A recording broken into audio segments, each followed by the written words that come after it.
professional wrestling will think again because he's the king of pod style. He is the mastermind of professional wrestling, and you are listening to the Mastermind Wrestling Podcast.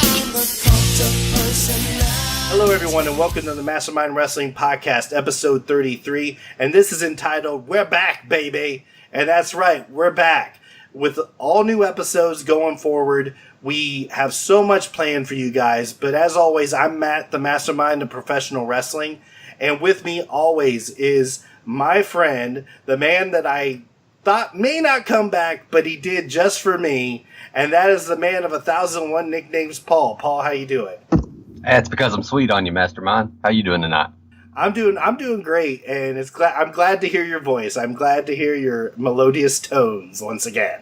So, we're going to start having segments inside the show and kind of keep this a little more structured and not go off the rails every 5 seconds, which we tend to do sometimes, or at least I tend to do.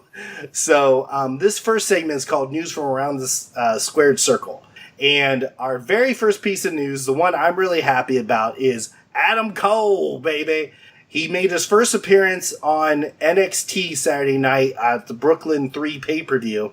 And the bigger shocker is that not only did he show up, but it looks like he is set with Bobby Fish and Kyle O'Reilly as a faction. They're going to be a brand new faction. Because we know Fish and O'Reilly showed up a couple weeks beforehand on NXT in separate matches.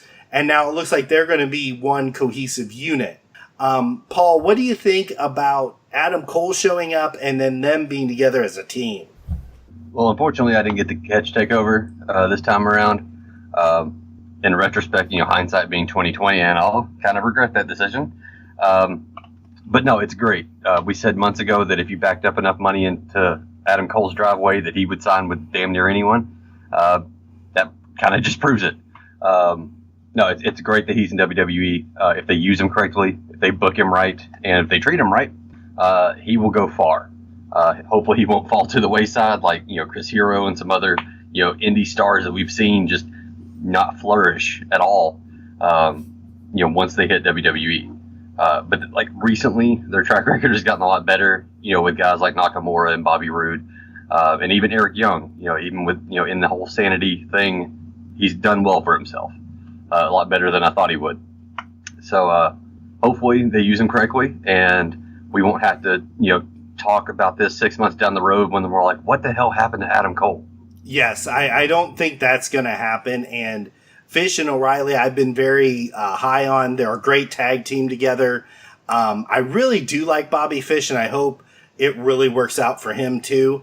But we all know the centerpiece is going to be Adam Cole, and he seems to be better with a couple other people with him. We saw that with the Bullet Club, and I think him being with these two others, they're all going to work well. And honestly, other than Sanity, we really haven't seen that I can remember, a full-fledged good faction in NXT, and this could really shake everything up.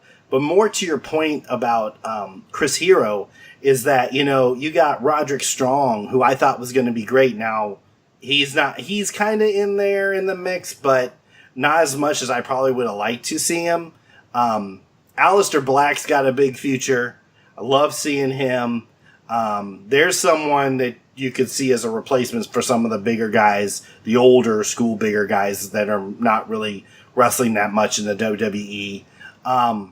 There's just, it seems to be a sink or swim thing with these guys in NXT. Austin Aries is now gone, which I feel that was probably because he just didn't want to be on 205 and some other things. But, you're either going to make it or you're not. And we'll get more depth with that because that's something I really want to talk about later. But going back to Adam Cole and Kyle O'Reilly and Bobby Fish is that we're not going to know what's going to happen with them going forward until they tape NXT next week. The NXT that's running tonight as we record is they recorded it before the pay-per-view on Saturday. So it's not going to have any of this information. They may show a quick package that they taped or something to pop in there, but we're not going to hear anything until that next week. or till next week's episode. So I'm really happy and looking forward to Cole and Riley and Fish all being together, and we'll see what ends up happening. Now, Paul, I want to pose this to you here. With this influx of indie guys, how amazing would NXT be right now if somehow, some way, the WWE had on NXT also Kenny Omega? What do you think? I don't even know that he's needed at this point. Something I do foresee, and it's been kind of a conspiracy in, like on Reddit and stuff like that maybe WWE and Ring of Honor are kind of working together as a cohesive unit, but obviously not making that public. Because if you pay attention, most of the guys that NXT signs nowadays is from Ring of Honor. And now, granted, yeah, they pulled Drew McIntyre, they pulled Mike Bennett, they pulled the Hardys from TNA, but that was all because their contracts just weren't renewed. Like they weren't actively seeking these guys out. Now, Ring of Honor, these guys are highly touted. Ring of Honor is what TNA should be. TNA should be the step down from WWE. Ring of Honor should be, the step down from that. However, it's the complete opposite. It's WWE and Ring of Honor right fucking behind them at this point. Just because, like, sheer talent alone. Like, their production may not be great, but their sheer talent is, half the time, far exceeds that of WWE. So, to think that maybe they're working together, it wouldn't fucking surprise me, to be honest with you. We've heard rumors about WWE potentially buying out Ring of Honor, but, we've heard them potentially buying out TNA as well. Speaking of which, I haven't watched TNA in fucking months. Well, that's actually gotten to a huge cluster, because now it's Global Force Wrestling, Anaheim, Impact. I mean, I don't even know what you call it now. Yeah, I mean, I swear to God, dude, everything Jeff Jarrett touches turns to shit. And that's nothing against him. I mean, TNA was huge when he first started it. Like, it was great. And then he let the reins go. And then it went to shit. And then he tried to get it back, and there's no salvaging it at this point. Regardless of what you do, you can bring in a fucking owl. You can sign whoever the hell you want. You can bring in Alberto Del Rio and then suspend him, 2 months later or whatever. You can bring back fucking Conan if you want. It doesn't matter. It's a sinking ship. Get out while you can. Yeah, its time in the sun is set. Yeah. And it hurts me that, like, some of the big legends of this business are still bothering to sign with these fuckers. Like Bruce Pritchard and Jim Cornette are signing with TNA. Yeah. What the actual fuck? Hey, it's money. It's something like, once again, if someone puts a dump truck of money in Jim Cornette's driveway, he's going to be like, oh, okay. And he's probably friends with Jeff. I don't know. Well, I'm sure he's friends with somebody in the business. Everybody is. But like, Jim has one of the most successful wrestling podcasts out there. Like, just short of maybe Stone Cold and Jericho. Yep. I'm sure that he's not hurting for fucking money. Plus residuals off of, like, whatever the hell he makes off of his shit from WWE Network. All that shit being, archived. I'm sure he's making residuals. Oh, he probably does, unless they bought the library outright. Maybe. Which I think is what the WWE tries to do. Oh, yeah, but, I mean, he still does appearances at conventions and stuff like that. He's not hurting. He doesn't need TNA's, middle-of-the-road paychecks. Yeah, and honestly, I looked at their roster today, and I was like, I don't know pretty much any of these people. I mean, what's going on? Who are they grabbing? Well, see, the thing is NXT is now where everyone wants to go. They're like, if you had a choice between Impact and NXT, you're going to NXT. Fuck yeah. Because they've seen the money. They see what happens to guys if it works for them. Now, granted, in NXT, it's not much different than an actual indie promotion. You still have to pay your dues. You still have to put the ring together. You still have to set up chairs. Shit like that. But you know that you have more potential to do something in the business than to sign with TNA or hell, half the time Ring of Honor at this point. Like I said, those guys have amazing talent that they're still pulling in, and loyal fans and loyal superstars at this point. Like, I don't think Jay Lethal would ever sign with WWE at this point. The Briscoes would probably never sign with WWE at this point. I don't care how much money you give them. I don't think there's any way they leave. Unless, like, they can say, I was in WWE and they worked something out where, they're treated fairly well. That's the only way I could ever see both of those entities doing that That's the only way I could see it. But I get to your point of ROH. They could be working with WWE. I don't know, honestly. But if they are keeping it under wraps, they should, because, as you know, ROH has that connection with New Japan. So they don't want New Japan to know that they're also working with the WWE in the back end. Wouldn't you probably say that's another reason for them to keep it under wraps? Yeah, definitely.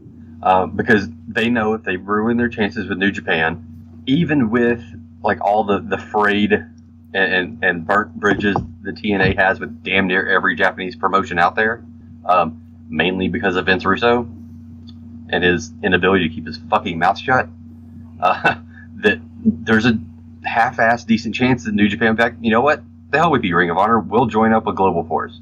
Yep. Ring of Honor has been doing a lot of good things, but these guys that WWE's pulling it's amazing. And what I want to get to with this is we're going to head somewhere else with this later. But the reason why I asked the Kenny Omega question is, just a vision, Kenny Omega in NXT with all these other guys, Bobby Fish, O'Reilly, Adam Cole, Roderick Strong. You start throwing, at the time, Bobby Roode, you're throwing all these names out, and it's like a who's who, or almost like a dream of like an indie fan's dream of who would I love to see in WWE? Who do I want to see as the future of WWE? And it's like a laundry list, and they're getting them. But the last thing I have to say about this is I like Triple H. I'm a Triple H fan. And for so long, there was a long period of time that the internet wrestling community and even other people rode Triple H and just said, oh, he's only there because he's got his wife is Stephanie, and, he's getting all these pushes because of that and all this other kind of stuff. Oh, he's a locker room bully, like stuff that they may not even know.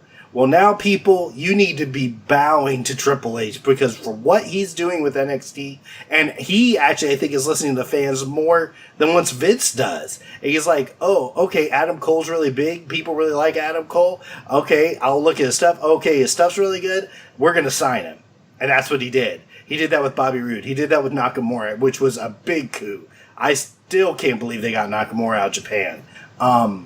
It's only going to get better. And we're going to see some great things out of that. And we'll get back to that later. And I'll give you a little bit more of what I'm thinking about what's going on with that. So, Paul, any last things you wanted to say on the influx of talent and what happened at NXT? I'm not even sure that it's all Triple H listening to the fans at this point.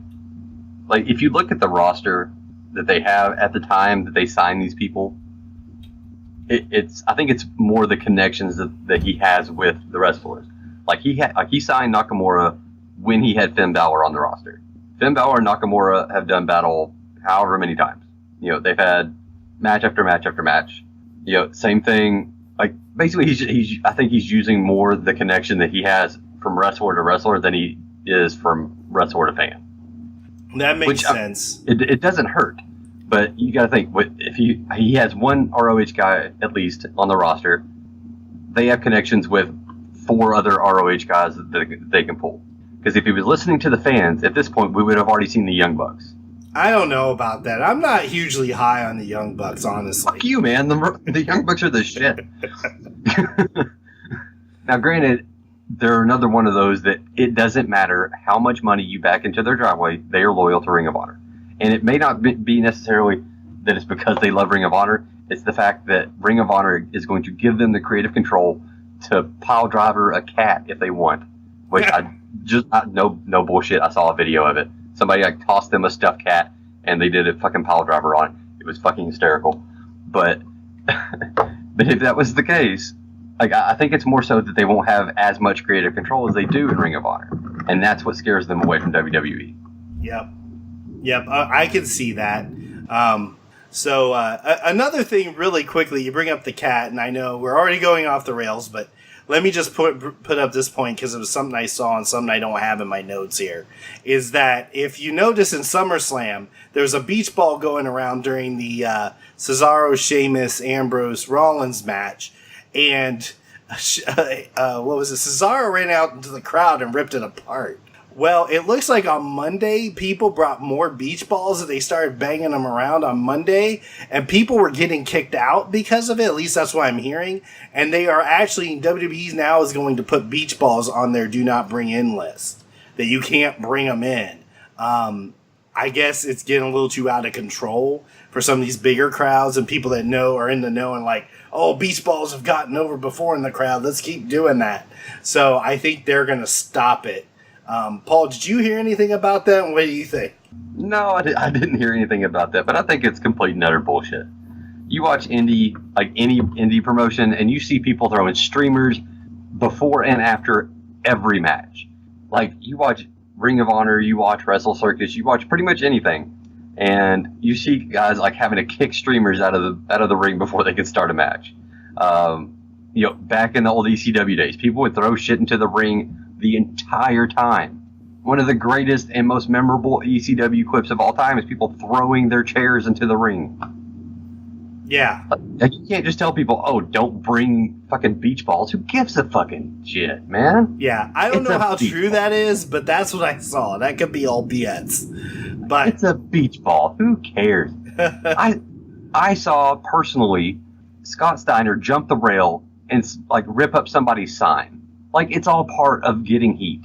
I've seen like wrestlers slap beers out of people's hands. It's all part of getting heat. If it becomes a hazard to the wrestlers themselves, I can understand it. But it's a fucking beach ball. Like, the worst that happens, it gets into the ring somehow, the ref throws it back out. Who cares? Yeah. It's not going to ruin your production. In fact, it's just going to make it look like you give a shit about the audience more because you're allowing it to happen. Yes. I think it should be fine. We'll see what happens. If we don't see any more, then we'll know that they banned him. But going forward to my next topic here, Lio Rush signed with the WWE. Now, he was in ROH as well and CZW. He was the ROH Top Prospect Tournament winner in 2016. And he fought Jay Lethal for the ROH Championship on April 1st, 2016 on the Supercard of Honor 10 show.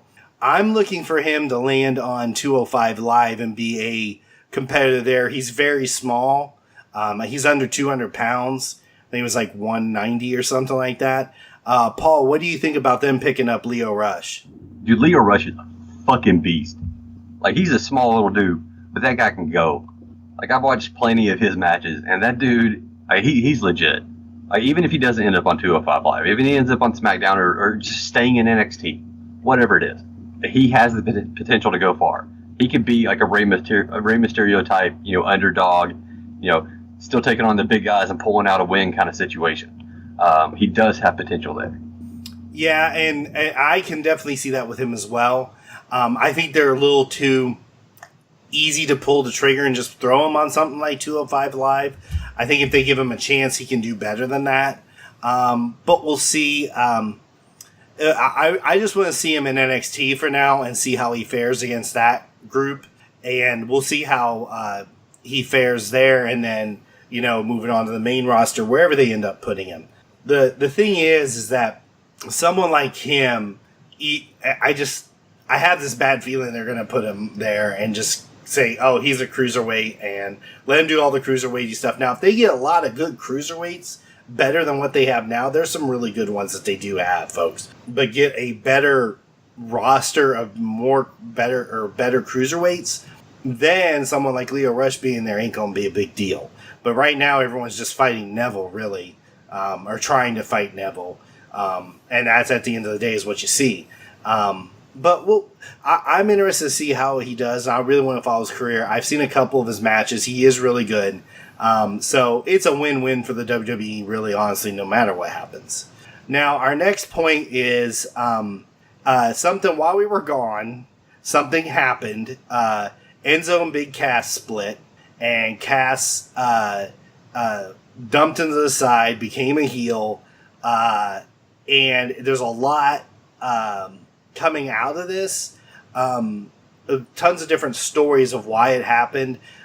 Story that I'm hearing, and if you watch Bring It to the Table on the WWE Network, they kind of brought it up that Enzo is Enzo 24/7. Like, he doesn't turn it off. In the back, he is the same guy he is on the camera. And to a lot of people, that gets old. That character gets old being around him so much that he actually got kicked off a bus because of it. He's getting a lot of heat because of it. So that's why they split the tag team up, to let Big Cass go on and get his big band career going. And then Enzo would go do something else. Well, Cass got injured in their street fight, and they're saying he's going to be out from 9 to 12 months with an ACL and tear and a possible meniscus tear. I'll say it right. So he's out now from that street fight. So I don't know if Enzo injured him, he injured himself by landing wrong, or whatever. So, Paul, first, what do you think of the breakup, and what do you think about Big Cass getting injured? I mean, we called the breakup. I mean, we said it had to happen for either of them to have any kind of a career. We said that, and hell, I've said it a million times, and I'll say it to this day. Big Cass cannot do it on his own. He sounds like a fucking mongoloid on the mic. Like, if you gave Sloth from the Goonies a microphone, that's what fucking Cass sounds like to me. And Enzo is the perfect mouthpiece. He is the next fucking mouth of the South, Jimmy Hart. Except he's the mouth of the North. Whatever. The mouth of Jersey? Yeah, the mouth of Jersey. But I don't see Enzo being a long-term in-ring competitor. I do think you would make a great manager. If you bring back the period of time where people have managers. Because that chinless thing on SmackDown Live doesn't count. I think it's just like, we need to put Carmella with somebody that Enzo's not going to beat the fuck out of. Or not Enzo, but Cass isn't going to beat the hell out of. Yeah. You couldn't put her with anybody any more attractive than fucking James Ellsworth. Or less attractive. Yeah. It's like, because I think, definitely not less attractive. I don't think that exists. I don't know. Cass seems like he would be the jealous type. And so I'm afraid that he would beat the holy hell out of anyone other than Ellsworth that was her manager. But yeah, Cass has a lot of potential. He never needs to talk. He needs to be that Brock Lesnar type where he has a mouthpiece and only talks in short spurts, if at all. He has a lot of potential in the ring. So the replay they showed where Cass, quote unquote, injured himself. That's not where he injured himself. There is no conceivable way that's where he tore his ACL. He fell out of the ring. He didn't land weird. I watched it 4 or 5 times. He did not land weird. There has to be another point in that match where he either, took off wrong or whatever, that he tore something and looked at Enzo and was like, I need you to carry me a few more minutes. Yeah. And then the whole, his knee giving out, going for the Empire Elbow. Your knee doesn't give out like that. I'm sorry. My knee is giving out more times than I can count. Your knee doesn't go out like that. Yeah. Like, you don't take a step and then stand up straight and then fall. You just fall. It was a really convenient time for his knee to give out and for them to finally call off the match. Yeah, it was. They called off the match, and we'll see what ends up with Big Cass. I don't think it's going to be anyone's really going to miss him, honestly. No. But now on Enzo's end, he ended up the next day joining 205 Live. So he's now on 205 Live, where a lot of people said that's where he needs to go. That's where he's only going to work. It looks like he's already going to have a feud with Neville. So we'll see what ends up happening, but that's going to be a good fit for him. This is all coming down to what we're going to talk about later. There is something I'm teasing here, that there's a lot that I really want to talk to Paul about, because the future of the WWE, wow, it's going to be interesting. But let's move on. So my next point is SmackDown becomes glorious with the introduction of Bobby Roode. Now, Bobby Roode lost the title at NXT TakeOver and immediately showed up on SmackDown, and he got an amazing pop. It was just literally blew my mind on how crazy they went. And were chanting and kept chanting and really were with him. He was playing the face during the match. Like, he was egging the crowd on to keep chanting for him and stuff. Unlike a heel that would try to break that up. But usually he's been allowing people to chant anyways. So my prediction is you're probably going to end up seeing him going after the U.S. title. So I think that's kind of where he's going to fall on the card for now. Even if it's not right away, that's where he may end up after about, 6 months to a year. I do inevitably seeing him being a champion. Now, I know Paul will say, no, he was already NXT champion, though. And we've seen more often than not that if you've been NXT champion, you're at least going to be somewhere in that mix of getting an opportunity to be champion. You may not become champion, but end up having an opportunity. We now see Joe has been going for the Universal title. Nakamura just had a match for the WWE Championship. And Finn Balor, before he got injured, was the first Universal Champion. So there is kind of a precedent there that at least you're going to maybe sniff a championship match. Paul, what do you think about all this? I think you're wrong. Where the hell was Neville's shot? Yeah, Neville and Bo Dallas kind of. Yeah. But I said more often than not. I didn't say every single last person. Like, wasn't it what, 2 out of the first 3 NXT champions didn't get a shot at the Universal or WWE title? Yeah, Kevin Owens has had the Universal title, so there's another one. Yeah. Well, Sami Zayn never got a shot. Yeah, well, he's Sami Zayn. I'm sorry, Sami, but poor fucking guy, dude. I know. He's so good. He is good, and I don't know. I think it's gonna take. Inevitably, I know he's one of their hottest heels, Kevin Owens is. But one day, somewhere down the road, we all know they'll probably do a Kevin Owens, Sami Zayn reconciliation. They'll be together.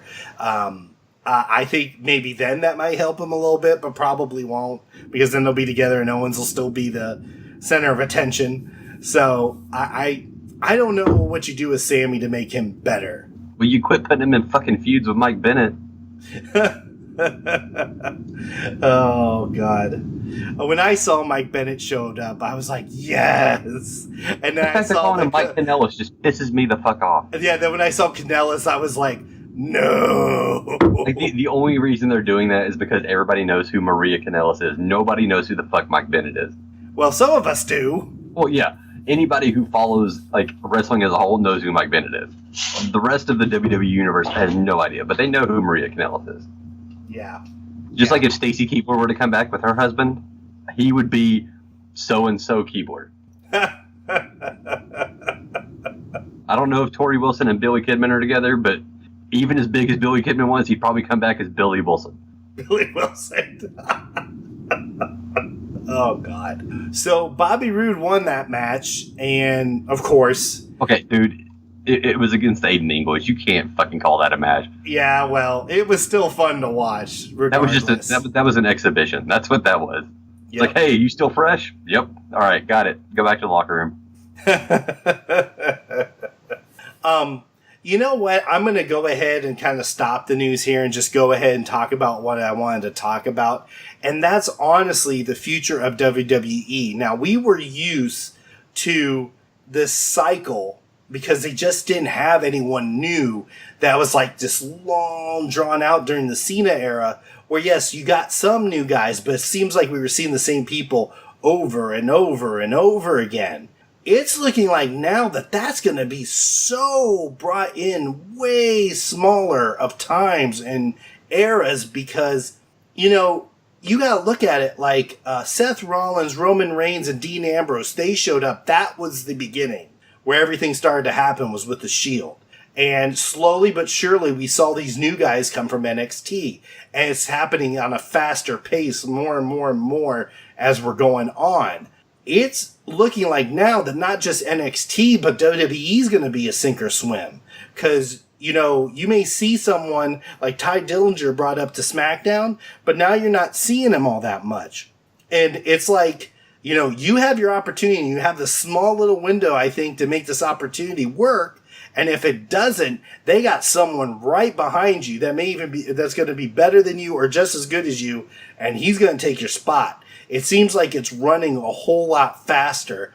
And then think about it. You got Adam Cole, Fish, O'Reilly, all these other guys coming. I mean, what's going to happen, Paul? Do you think these cycles are going to go faster and you're going to have less of an opportunity if you don't strike when you get that opportunity? I think what the problem is that they're looking for the new John Cena, and they haven't found him yet, because Roman Reigns will never get over, ever. Well, in their minds, he is over. If you listen to everything that they talk about, like bring it to the table and all this stuff, he is over. He sells tickets. He puts people in seats, even if they're there to boo him. It's just the whole Cena thing all over again. All the Cena excuses all over again. But honestly, I don't have a problem with Roman Reigns. Really, they're keeping him close to the title, but then they pull him away from it. I'd rather see him there than Cena, even though Cena's gotten better in the way he does business and stuff. I don't know. I mean, just go ahead with what you were saying. I mean, I just don't see Roman being the next face of the company. Seth continues to get injured. Granted, he's remained healthy for the better part of this year. But obviously, as much damage as his knee has taken, throughout the last couple of years, who knows how long he has left. AJ is in his at least 30s at this point. Actually, he's about as old as I am. Him and Cena are like right behind me. They're like 39, 40. Yeah. So, I mean, AJ doesn't have a whole lot of time. I think he probably still has a good 10 years maybe, but that's not what they're looking for. And the fact they're cycling through so many superstars, I'm honestly surprised that like Braun Strowman got another shot when he came back from his injury. Granted, he wasn't out very long. He was supposed to be out for like months, and he came back in like a couple weeks, which just is a testament to how hard that guy works, and however many steroids he's on. But but like you see guys like Jinder Mahal, who never got a fucking shot in the world the first time around, but now he's like their next big fucking thing, which still is terrifying as hell to me. Why you give Jinder Mahal anything is just awful. Nakamura, obviously, if you keep him in the title hunt, can do great, but the way he wrestles, like he's already had his jaw broken once. Joe's in that same boat. He's up there. He doesn't have another 20 years ahead of him. They're cycling through guys trying to find the next generation. Like they have this generation set in stone. Even with the guys that are being essentially phased out or will retire within the next 5 years. Your Randy Ortons, your John Cena's, your Big Shows, those guys. And so they have their Kevin Owens, they have, Seth Rollins, Dean Ambrose, those guys, but they're looking for the generation behind that, the guys that they can push for the next 15 to 20 years. Because in Vince's mind, there's always going to be another Heartbreak Kid. There's always going to be another Nature Boy. There's always going to be another Stone Cold or another, whatever, right behind someone else. He doesn't account for the fact that most of those guys are once-in-a-lifetime superstars. You will never find another Rock. You will never find another Hulk Hogan, regardless of how big John Cena is. I still think Hulkamania was bigger. But yeah, you're not going to find these guys again. So, and I think once Vince finally relinquishes control over everything, that it'll settle down more with their cycle of nonsense. But I'm not opposed to it. Like, you don't want to see somebody sit there and job out week after week after week. Like, we haven't seen Dolph Ziggler in a couple weeks. At least I haven't. Baron Corbin is kind of hit and miss. John Cena went on a 6-match losing streak going into SummerSlam, which is kind of a testament to, hey, I'm leaving. Let's give these guys a push. He's now a free agent and went to Raw. He's just trying to round out his wish list of people he wants to wrestle before he leaves. Brock's going to end up leaving soon, most likely. Now that his suspension is over from MMA, he can go back and do that again. So, I mean, they're trying to fill the holes as quickly as they can, and they get complacent too easy. Like, Ty Dillinger should definitely be a United States contender. But the fact that we haven't seen him in a couple weeks, and even when we did, he was still fighting Aiden English, and guys that it didn't matter whether he won or lost, he was still going to be over. I don't know. It gets a little tiring after a while, but you don't really think about it as long as those other people aren't mentioned. Like, fuck, I had forgotten I hadn't seen Ty Dillinger until you said something about not seeing Ty Dillinger. And that's where the problem lies with what they're doing. But, I mean, it's you're probably right. They let some of these guys hang around and get the new generation, these younger guys, the guys that are in their 20s, early 20s and stuff, and get them ready to be the ones that replace even who we're seeing now. I mean, you could easily see someone like Adam Cole take Seth Rollins' spot inevitably. That's very easy to see. Yeah, they had that same hair streak there for a while. Yeah, exactly. So, I mean, it's not... I just think it's just shocking to see them do this 180 of, going quicker. These cycles are going quicker. It's like, we talked to Gangrel and he said, Edge was the guy from the very beginning. And it took forever for Edge to really become the guy. And now you're seeing these guys go through that process quicker. And I think it is a lot for making up for lost time that there was nobody in the pipeline, and then they created the pipeline themselves in NXT and got some guys that were either, were family of people who used to be in the WWE and they were wrestling or what have you. And then they get these good indie guys to come in, work with them, and you move them up. And now it's just like it's like this indie wish list is starting to come through NXT, and they're going to have to make the men roster. And I see, by next year or the year after that, you're going to see a tremendous tapestry of the indie circuit of now, or what just kind of passed, and the best of the WWE. It's almost going to be like a fantasy dream match warfare inevitably in WWE, where it's like you could just shake the WWE and see the two wrestlers spit out, and that's a dream match. And then you shake it again and like two wrestlers spit out, that's another dream match. It's going to get that way. I think we're going to see, Nakamura and AJ fight each other because they did too well in Japan with each other. WWE's going to pull the trigger on that inevitably. You're going to see those old feuds come back, at least as just a one-off. So I'm really excited to where they're going. And that's why I started back up the podcast again, is I'm excited again. I'm excited to see where they're going to go forward with this. And honestly, my eyes are going to be more on NXT than anything else. So moving on from that, the future of the WWE is good. It looks bright unless something tragic happens. And Paul, you said that Cena went to Raw. I'm looking for Cena is going to feud with Roman. We know that's what's going to happen. But I don't think they're going to do the final payoff of it until WrestleMania in New Orleans. Do you think that's where this is all heading and they're just going to do a slow burn between now and WrestleMania?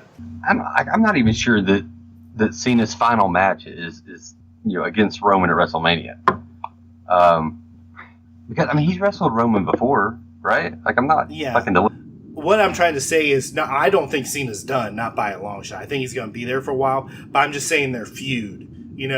Like they kind of just keep teasing it and running it until WrestleMania, or maybe they have a couple matches, which everything ending, like they each win one and the final one's at WrestleMania. Do you think that could happen? I don't want to see that shit go on that long. End that shit at Survivor Series. Please. I don't need another 6 months of Roman Reigns and John Cena in the same ring. I really don't. Like, end it at Survivor Series, maybe Royal Rumble. If it keeps Roman Reigns out of the Royal Rumble and out of title contention, please, for the love of God, put him in a match with John Cena at the Royal Rumble.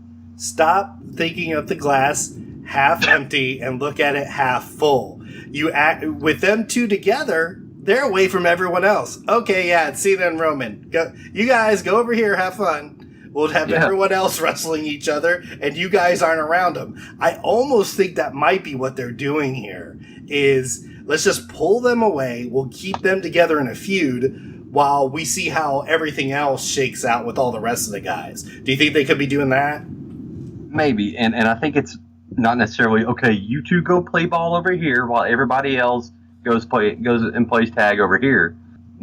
I think it's more Roman has made significant strides in the last couple of years. When they gave him his first title push, he was not fucking ready at all. But he has made significant progress in the right direction. And I give Roman so much shit, but he has made improvements. He's still not great on the mic, but he's getting better. His in-ring performance looks about the same to me, but clearly, if AJ Styles tell me that the man can go, I'll take his word for it. Because I respect AJ a lot. That man's wrestled everyone. Yep. If he can tell me that Roman Reigns is one of the best he's ever wrestled, then I'll listen. But I think it's more Roman needs some more polishing. Let's use Cena to finish that off. Yep, I can definitely see that. Now, I think another curveball was thrown the WWE's way, and that curveball is a huge curveball in Braun Strowman. Strowman is getting extremely popular, as you can see by what happened at SummerSlam. The crowd is reacting to him something fierce, and they're basically like anointing Braun as this is the big guy we want to see. This is the guy that we want to see pushed. We don't want to see Roman. We want this guy. And some people are even going out. I think Hulk Hogan tweeted something saying to a point that like he would want to be his manager, or that, you know, he could be the next like kind of Hulkamania thing. I don't think Braun's character really would ever be anything close to Hulkamania. It'd be like the Stone Cold Steve Austin version of Hulkamania, kind of. Like he'd be the anti-hero at best. But after they did the car crash thing and he got out and then he came back after his injury and everything, he has just been on fire. And I will be the first to admit, I thought he wasn't going to be anything, and they have done this perfectly. How I've always said they rush things too much or tip their hand way too early to show, yeah, this is the guy. They did it perfect on Braun Strowman. I don't think anyone at the very beginning of Braun Strowman doing his squash matches saw this level coming. Maybe some people did, maybe Paul did, I don't know, but wow, it's amazing what they're doing with him. Paul, what do you think about everything that's going on with Braun? I fucking called it. I said from the second that I listened to that man on Stone Cold's podcast and listened to his story and listened to the way that he improved himself, you know, by being with Bray and Luke and Eric, and then wrestling matches, you know, with Kane and The Undertaker, like in a tag team match, you know, learning how to take bumps from big guys when he's not supposed to take bumps. You know, it shows that he's willing to learn and willing to evolve his character. And then getting away from the Wyatt family, I think, was probably the best thing that he could have ever done. You're right. His character does not lend itself well to even a Stone Cold level of fandom. I've been sitting here trying to think, like, what level could he get to? And the best that I can do is like Kevin Nash level. Because there's no way he's the next, you know, Hulk Hogan. There's no way he's the next Stone Cold. There's no way that he's the next Undertaker by any fucking means. I think he reaches that like Kevin Nash level of fame. Like everybody knows who he is. Everybody's fucking intimidated by him. And everybody likes him. Yeah. Like I think he can get to that level. And that, granted, that's no fucking, you know, that's not far on the, like, you know, that's not way down on the list or anything. I think pretty much 99% of the WWE roster would like to be at that level. They'd be okay if that was their career. Right? Like, I wouldn't mind having the Kevin Nash career, especially if you could do your own backstage bookings. Come on. But yeah, I think he could get to there. I don't see it going any further than that, but I do think he will be the next big guy. So let me ask you this. We know Brock is going to fight Braun at No Mercy, which got switched over to a Raw pay-per-view when last year was a SmackDown one. What do you think? Do you think Braun's going to be the guy to beat him? I do, but I don't know that it's going to be at No Mercy. There's just too many variables. Like, I mean, we've heard the rumors the last couple months. I mean, hell, we heard it going into SummerSlam. Brock's leaving. There's no way he walks out with the title. Blah, blah, blah, blah. If Brock goes out, Brock's going out on something bigger than No Mercy. Brock's going out at the Rumble. Brock's going out at Survivor Series. Brock's going out at WrestleMania. Brock's not going out at just a brand exclusive pay-per-view. There's no way. And I'm almost positive that his contract runs from like a WrestleMania to a WrestleMania. Mm-hmm. So probably, yeah, I think it does.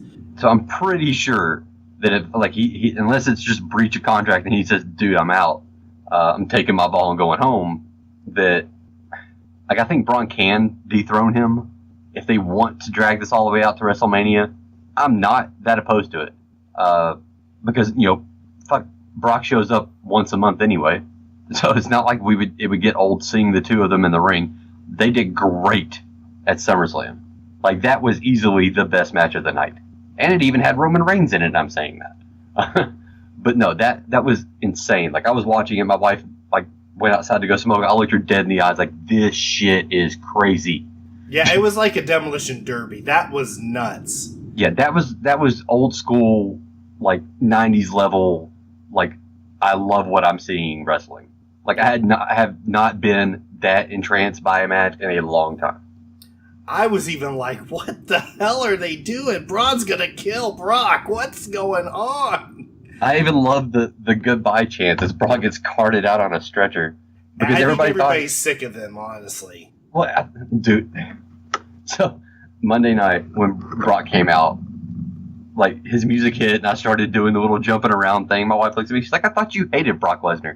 I was like, I'm not a fan of Brock Lesnar, but I fucking love Paul Heyman. And I will listen to whatever that man has to say. He can read me the phone book and I'll listen. Yeah. But can you imagine? Because, I mean, they're going to have to give Paulie something when Brock leaves. Can you imagine Paulie being the manager of Braun Strowman, the conqueror of conquerors? Yeah, did he do a switch? That'd be interesting. I would like to see that, honestly. Yeah. Ooh. I mean, can you not just see the t-shirts now, the conqueror of conquerors? Yep. And by de facto gives Braun that he could have beaten The Undertaker at WrestleMania. So. Which then, therefore, leads you into a feud of Roman Reigns and Braun Strowman once Cena's done polishing up Roman. Yep. Boom. Well, fucking genius. So, real quickly here, I'm going to go over the one final thing here in the news, and actually it's just going to be a little, not a rant, but it's going to be something that I thought I would never see in a million years. What's that, Finn Balor being in the mid-card? Oh, no, not that. That was, oh God, never mind. Hey, we saw the Demon win at SummerSlam. I'm fine with it. I got to see the feud that I said would have been perfect for him, and that may continue on. The Demon versus the Eater of Worlds, I loved seeing that. I thought that's what they should have started off with him in the beginning and not jump him straight to the top of the card. So I think they're just going to let him simmer for a while, and who knows, maybe he'll be back up there. Maybe he never will. I think they're still high on him, and they're just letting him tread water for a while. At least I hope so, but hey, we got Adam Cole, baby. If he gets up there, nobody that wrestles Elias Sampson goes anywhere. Yeah. You wrestle the Drifter, you're drifting your ass out the door. Wouldn't that be sad that the Drifter stayed longer than he did, than Finn did? Oh God, I don't know. I don't mind Elias Sampson. Dude is built like a brick shithouse. Like, I think he has potential. I just think that they need to do something else with this character. Mm-hmm. Yes, like, they do. I think he could do something. Like, not necessarily even an Intercontinental Champion, but I think he could be a solid mid-card wrestler. Yeah, he definitely could be a solid mid-card wrestler. I think the gimmick is bad, but we'll see what ends up happening with him. He just rubs me the wrong way. There's something there that I'm like, I really don't want to see this guy succeed. But what I was going to get to with the one final thing here is that I'm calling this the 3MB prophecy. People, I am telling you, a couple years ago, if you would have told me that 2/3 of the three-man band, which if you don't know who the three-man band was, it was Drew McIntyre, Jinder Mahal, and Heath Slater. 2/3 of that group, who was basically a jobber group, a jobber entity. Now, Drew McIntyre has the NXT Championship, which Drew honestly was, at a time, by Vince McMahon, anointed the Chosen One, like the next big thing, and he screwed stuff up, and it was his own damn fault, and he ended up at the bottom of the card. I think he's going to end up higher on the card by the time he gets back in the WWE. So that's not as big of a shock. But then you have Jinder Mahal as the WWE champion on SmackDown. So right now, 2/3 of 3MB have the main titles for their respective brands. Now all we need is Heath Slater to become the Universal Champion. And honestly, he owes Brock Lesnar for beating the crap out of him about a year or so ago. Wouldn't that be crazy if just out of nowhere, Heath Slater some crazy way beat Brock Lesnar and won the Universal Championship? I would love to see that. And then you'd have the 3MB champions on every show. But I know the last one ain't going to happen. But, Paul, what do you think about this? This is nuts. Okay, so before I get started on this whole rant, I need to point something out to you. Now, you've seen Jinder Mahal in all of his insanely 0% body fat craziness. Mm-hmm. And you've seen Shinsuke Nakamura in his not-so-toned self. Right. Tell me how Shinsuke Nakamura, and granted, I could have heard this wrong, but I'm almost positive that these numbers are correct. And this is what I heard when they were announced. That weighing in at 220 pounds is Shinsuke Nakamura. And weighing in at 238 pounds was Jinder Mahal. Fucking explain that to me. I can't explain that, but one thing I am going to say since you're bringing up the match is that match was short, and I cannot believe Shinsuke didn't kick out of the finisher. Plus, that finisher was put on very sloppy. And I was like, wait, Nakamura always kicks out of the first finisher. What? Are they saying that Jinder Mahal is like the beast of beasts? I don't think so. I think something may have happened or they needed to shorten the match a lot. It was is that Nakamura pissed off Vince McMahon like 2 weeks before that. And so he was booked to lose and lose quick. When he had his match against Cena, when he did his suit, like the whatever, Tiger suplex or whatever the fuck it was. Right. He dropped Cena on his head. Like he dropped him on the back of his neck. Oh, yeah. I remember that. Pissed. And so he was booked to lose and lose quick. I mean, hell, he may have been booked to win that match before that. Yeah. Like I would think that going into, or coming out of a victory against John Cena, you're probably booked to win against Jinder Mahal. But once you drop John Cena on the back of his neck, there's no way you're winning. Yeah. Were they setting up? Honestly, people, I've not seen all of SmackDown. I'm still trying to watch it. Did they set up Nakamura and Jinder going forward, or is Jinder going to have a new person that's going to go after the title? Well, what they did was... they did the Singh brothers. Yeah, no, I know. Yeah, they did the Singh brothers. So, I mean, there still is the potential for another Nakamura-Jinder Mahal match. I think this time around, they may just do, I don't know, maybe a fucking cage match or something that the Singh brothers can't technically get involved in, but will somehow. And Jinder will once again continue to hold that belt until the final match. And then I think Nakamura may pull that one out. So, what do you think, though, about the 3MB having 2/3 of the titles? I don't fucking know, man. Like I said, I don't think anybody ever saw Jinder Mahal ever holding a belt other than maybe like a U.S. title shot or intercontinental title shot. Like when he first came back, I was like, there's no way. Like I saw, like my wife actually watched a match between him and Finn Balor, and he was throwing stiff the whole match. Like he wasn't selling anything. Like he was. I'm pretty sure he was legitimately hitting Finn Balor, and I was like, there's no way that this guy's ever getting over. And like within a month, he had the belt. I was like, what the shit? See, that's what it takes. You beat the hell out of Finn Balor, you get a belt. That's what happened. I think people should have seen the writing on the wall, honestly, with Jinder. When I saw he was getting the title shot against Randy Orton, I said in my head, he's winning the belt. He's winning this match. Because this is so out of nowhere, out of left field. Now, people have said, and I don't know if this is true, WWE's trying to expand in India, so they put the title on him to get buzz in India. I don't know if that's true or not. I do know, and a lot of people should know, that the first NXT champion was Seth Rollins, but Seth fought Jinder Mahal in the finals of that, so maybe they thought Jinder was going to be something, and it took all this time for him to get there. I don't have a problem with him being there. It's nice to see someone go from that rags to riches. He'll probably lose the belt sometime soon. That's kind of racist, sir. What? Rags to riches. I wasn't trying to be racist. Well, don't get me started on the whole racist thing. We'll just continue on. But I'm happy to see him there, but I think his time is going to fade here real quick. The fans a lot of fans hate it. They cannot believe that he has this belt, and it's the worst thing in the world. Well, people, you don't have to like every single last part of a WWE card or a show. You can like certain things. That's the way I am. And, honestly, us complaining about it is not going to change anything. So like what you like and watch that stuff, and if you DVR it or whatever, fast forward through the stuff you don't want to watch.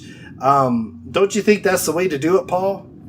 Yeah, and it could always be worse. I mean, think about it. The last person of that specific quote-unquote descent, if that's what they're kind of pushing, was Muhammad Hassan. I don't know that I need to go on any further from that. Yeah. He held the belt for a minute. Yep. And then 9/11 happened, and then he just fucking disappeared. Now, granted, he was pushing more of the Iraqi Taliban-y kind of situation. Not exactly to that extent, but, I mean, he embodied essentially the people that attacked the U.S. Like, there was a lot of similarities, I'll say that, in his character and then, what happened. Right. And so, the beloved PG-13 politically correct bullshit that is WWE decided, hey, we can't have this on TV, even though it would be fucking amazing for television, because how many times during, the 80s and 90s, during, the first Iraq War, did you have Sergeant Slaughter and the Sheik and fucking flag matches and shit? It was Iraq versus US then. What's wrong with doing it now? Yeah. So, I mean, they're going in a positive direction no matter what the WWE is, and they'll having a few bumps in the road is not the end of the world, people. Enjoy what you're getting to see. Fast forward through the stuff you don't want to watch. You got the network, you can fast forward through those things unless it's all live. Of the women's matches. Just fast forward through all of those. Oh, come on, man. No, dude, they are all trash at this point. Oh, no, they're not. The women's revolution is dead. No. The second they put that belt on Naomi, it died. How dare you besmirch little Miss Bliss? I love her way too much. No. I love Alexa Bliss. Yes. Don't get me wrong. Even in her Harley Quinn looking get-ups and stuff. Dude, stop right now. No, but putting that glow-in-the-fucking dark belt on Naomi. Oh, no. Yeah. Ruined the women's revolution right there. That set them back 5 fucking years immediately. That's why they had to put it on Natalya. Someone with legacy behind her. Like, okay, it's Natalia's now. Yeah, only to have it cashed in by the least, poster child. Okay, so what WWE's been trying to get away from is exactly what Carmella is. She still screams during her matches. She still slaps. She still pulls hair. Everything that they were trying to get rid of, that's her. And eventually she probably will become the women's champion, and that is scary as shit. Yep. Because that means I have to watch James Ellsworth carry around that fucking belt. I don't know. I mean, I like her. I like Carmella. I do too. I think she's entertaining. I think she's a terrible wrestler. Yeah. But she's entertaining. Yeah, she's better than Eva Marie. Who's no longer with the company. Yes, she's gone too. Yes. All Red Everything got her pink slip. So that's really the news and pretty much the show. We do have other things that happen with the pay-per-views, but we kind of talked a lot about what's going on. The other really big thing is Asuka was injured. She injured her collarbone in the match against Ember Moon, and she could be out 6 to 8 weeks. I don't know. There's no word yet on what they're going to do with the title. Since they don't really defend it until the pay-per-views, she may have time to recover, and they'll just keep her out, and she could be back by the time to start the feud for that next TakeOver special. So I see them trying as hard as they can to keep it on her and not stripping her of it. But we'll see what ends up happening. Paul, what are you thinking about Asuka? I think, like you said, they'll give her a chance. If she's not ready to go by the next pay-per-view, they may strip her of it and put it on Ember Moon or whoever. Hell, I don't even know who's on the women's roster in NXT anymore, to be honest with you. And then I think at that point, when she is ready, she'll come back, finally lose, and then make her appearance on the main roster. I thought this was going to be it. Really. Nah, no. I really thought this was going to be it. And if you watch that match, Ember pretty much has her through the whole match, and Ember makes one mistake and Asuka capitalizes on it and wins. Well, that's what Asuka does. So it was really cool to see that. I like that match a lot, honestly. But I like Asuka a lot. So, but I do want to see her on the main roster. They need that injection of her in the main roster. Yeah, I don't think Asuka moves up without losing one match in NXT. Like, there's no way she comes up undefeated. So I think if they do, like, if she's not ready to go by the next pay-per-view, they strip her. And then when she's ready, she comes back. She has her title match for the belt that she never officially lost. She loses that match, which will probably be, you said, what, 6 to 8 weeks? Is that what you said? Yeah, that's what they're saying. So that would be around Survivor Series time? Yeah, pretty much. Yeah. Which would be the next takeover. Yeah. And so if she's not ready by then by Royal Rumble, if she's ready then, she will come back, lose that match, and then the Monday after the Rumble, setting up a hell of a fucking rivalry with anybody at this point, for WrestleMania, she'll make her main roster appearance. Yeah, and I think after WrestleMania is probably what they're going to shoot for. They've gone too many WrestleManias now without Asuka moving up. I think she moves up after WrestleMania. She'll be one of the big ones that come up. I don't know who else we might see right now that would be like, we definitely got to get them up. I could see maybe Sandy coming up, or Aleister Black. That's definitely a big one. What do you think of Aleister Black? I don't hate him. I think the kid has potential. I say kid like he's 12, but no, I think he does have potential. I think if they want Ciampa and Gargano to do anything, I mean, I know Ciampa's hurt right now, but Gargano is just kind of jobbing to people at this point. I think if they want them to do anything, they need to get back together. As great as that short little feud was, I think they need to figure that shit out and then get back together and then get their ass on the main roster if they ever plan to do anything in the company. Because they don't work well independently. Like, I've seen Gargano, solo, not as great as it was with DIY. Yeah, no, I agree. Ciampa is, I think, by himself better than Gargano is. I may get shot by people that are indie fans that say that, but that's just my personal opinion. Though he had a really good singles match at NXT. He lost it. He jobbed out, but they had a really good match. So, I mean, this is what the problem is. It's hard to predict right now who's going to be the people that really rise to the top. And in a year or two from now, who's going to be the top of the WWE? But see, they put themselves in a great place. Oh, one guy gets injured. Oh, let's just slot this guy up there. So it's gonna. I'm really ready to sit through this ride and see what ends up happening. I think you're right there. I think Sanity does make their appearance after WrestleMania, or at least shortly after that. Other than that, I can't really think of anybody that would actually make an impact on the main roster. The only other thing I think they may have done with the Fish O'Reilly attack after the Sandy Authors of Pain match is try to get Authors of Pain out really quickly. I think they may move up sooner than what probably people think. Yeah, but there's no, big tag teams. Well, no, you got Fish and O'Reilly. You got those two bigger guys, which I can't remember their tag team name is. They just introduced the Street Profits. So they've got some tag teams. No, I meant on the main roster. The tag team division as a whole was garbage. Oh, yeah. I'm talking about NXT. Yeah. The Arthur's why do you think they put the belts on Ambrose and Rollins? It's shit. It wasn't for a Shield reunion. It's because nobody gave a damn about the tag team division. And I don't know how they messed up the Bullet Club not doing anything. I mean, they had their little short-lived thing, and now they're just a comedy act, kind of. Yeah, man. I mean, they definitely missed the boat on that one. You had AJ and the Good Brothers, whatever the fuck you want to call them, on the same show. You've had Finn and the Bullet Club on the same show since the fucking brand split, and you've done nothing. You had a short little vignette, I think WrestleMania, when Finn happened to walk by. Yep. That was it.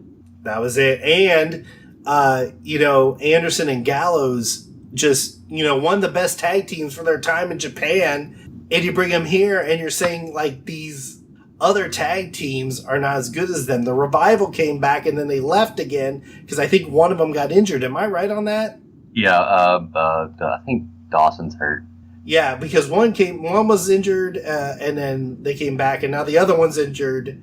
And so it's they can't keep the tag team division Good. And you know what, people? I'm going to kind of end on this note, and it's all about Sheamus and Cesaro and the bar. I don't know if you guys have noticed, but Cesaro and Sheamus, they even have it on their t-shirts, do the end of the fusion dance from Dragon Ball Z, touching each other's fingers for their entrance, and it's on their shirt. I think that's a subtle nod to DBZ. It's gotta be. It's the Trunks and Goten turning into Gotenks thing where they point at each other and touch their fingers to end the fusion and fuse together. Paul, do you think that's what they're doing? Hell, probably. I mean, we've seen the general motion of that a million times. You know, whether it be back in the NWO days, you know, obviously with Cesaro and Sheamus, and then, you know, with the whole Dragon Ball Z thing. What was it, WrestleMania 2 years ago? The New Day came out of a fucking cereal box. And they were all dressed up as Saiyans, yeah. Yeah. I mean, it could go either way. There's no telling. I mean, I don't know how big of nerds, you know, either Cesaro or Sheamus are. I think they're both big nerds, especially Cesaro. Well, like Sheamus, I know, like, he did, you know, the Ninja Turtles movie, but that could just be because it was an acting job. Yeah. And you'll take any acting job that's been thrown your way. Now, if they do the whole fusion dance at the end of doing that, which no one would want to see, by the way, then we'll really know. But I'm just like, this is it's on their shirt, and they're actually touching on the shirt. They don't usually touch in their entrance, but it's like this. It's the same pose, the same motion. I'm just like, this that's what they gotta be doing. But I could be wrong. Yeah, I mean, I'm sure everybody that looks at it is like, oh, they're just saying, hey, that guy. Yeah. You know, or whatever. But real nerds know. Yeah, and I'm a DBZ nerd, so, yeah. That's what I see. That's all I see. But anyways. But we're going to end this out here. There was other things we're going to talk about, but we'll go ahead and cut this episode and end it and wrap it up. We are going to try to be semi-weekly or so, like have it every couple of weeks, probably around the time the pay-per-views are happening. We'll see how it goes, because it's harder for me to see the episodes just because I don't have cable right now, so I have to go through other means or wait till they're on the network or whatever to see the episodes. So watch out for us. We'll put up on Facebook what's going on, like I did today. We're also going to start putting up the episodes on YouTube. So I'm going to get these put together and have them up as videos on demand on YouTube. They'll just be our logo within the episode playing. So if you can't get to it on iTunes or get to it on the Google Play Music app, everyone knows how to get on YouTube and watch something, and you can follow the links. They'll be on our Facebook. If you do that, make sure you give it a like, make sure you give it thumbs up. Do whatever you can, because that'll help us out a lot and get the word out there. Tell your friends, tell your family, tell anyone that loves wrestling about this. But I can't wait to keep doing episodes in the future. The WWE looks like it's running strong. But like I said, we'll see when we can get these episodes out. And it may take a little bit longer sometimes, may time be shorter in between. But we're going to try to make some consistent content here for you guys to enjoy and love. And we thank you for listening. I hope you guys had a really good time. It's great to be talking to Paul again. But Paul, do you have any final words for the listeners? As always, support your local wrestling. There's websites. I'm sure there's flyers fucking everywhere. There's always an indie promotion somewhere in an area near you. If for some reason there's not, you know, you can always catch Ring of Honor. It's still technically an indie promotion. If you're like me and spend 90% of your day watching Twitch, I recently found, and am really disappointed I didn't find it sooner, Wrestle Circus on Twitch every Saturday.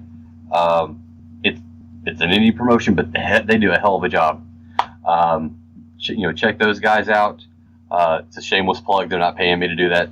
Although that'd be great. I'd love to go to Texas and see that, because they seem to put on a hell of a show, and they have great talent down there. But yeah, check out your local wrestling.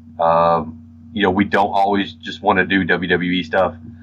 That's why I watch Ring of Honor. That's why I sometimes watch TNA. Lucha Underground, I'm pretty sure, just started back. Check those guys out. They do amazing work as well. Even though it's all pre-taped, it's still great. Any chance you have to support local wrestling, do it, because those are the guys that you're going to see in Ring of Honor, in TNA, unfortunately, and in WWE, in the next few years for a lot of those guys, or at least some of them. And some of them may just be, former WWE guys. And maybe your chance to finally meet somebody that you looked up to when you were a kid. Check out any conventions that come near you. Our area has the Fanboy Expo. There's conventions everywhere. And chances are there's probably a wrestler or 12 there. So definitely go support those guys. Some of them do it because they need to. Like that's the way they make their living at this point. And some of them, they just do it because they love the fans. You can tell the difference. But yeah, check those guys out. They tell amazing stories. Most of them are really nice. I've only met a handful of people that was like, well, could have done without that interaction. But yeah, definitely check those out.